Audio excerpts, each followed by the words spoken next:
The man was just in the bathroom, but in the next second, he vanished into thin air. Henry had no control over his time traveling. He would suddenly appear at random places in random times. But the most awkward part was that his clothes never came with him. So every time he traveled, he had to search for something to wear. Because of that, he was often mistaken for a thief and arrested. But Henry never worried, because he'd just time travel again soon.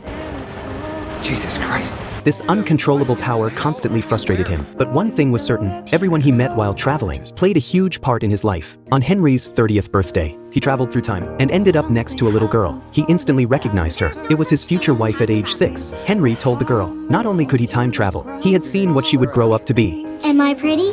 Yes, very. Prove you're from the future. Well, your name is Claire Absher. If you hang around long enough, you'll see me disappear.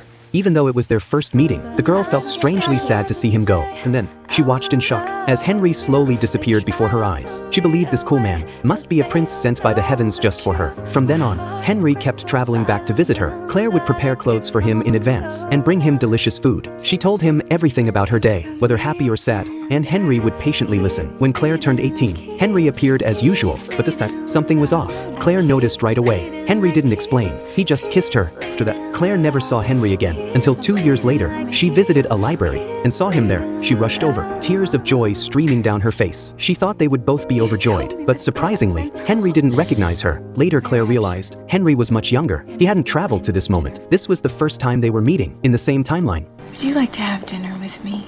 And I'll explain. Henry, we've been planning this dinner for a long time. Go to the bow tie.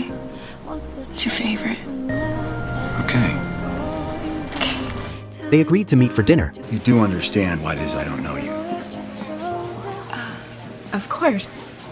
When you're older, you'll travel back to when I'm a little girl. Claire excitedly told Henry, I've known you since I was 6, because you kept visiting me when I was little, and every visit, I wrote it down in my diary. I wrote down every time that you came to visit me. Seems that you go back to the same places a lot.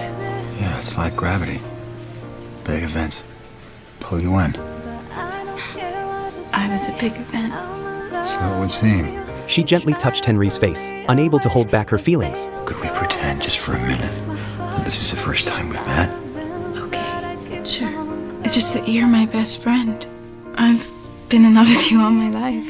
As time went on, their love quickly deepened, and they completely fell for each other. They spent a warm and romantic night together. The next morning, Henry pulled out a ring. He wanted to propose. He slipped the ring onto Claire's finger, and that's when she woke up. Will you marry me? Yes, of course. Their wedding day arrived. Claire had everything ready. She was about to marry the love of her life. But once again, just before the ceremony started, Henry vanished at the worst possible time. Oh, shit.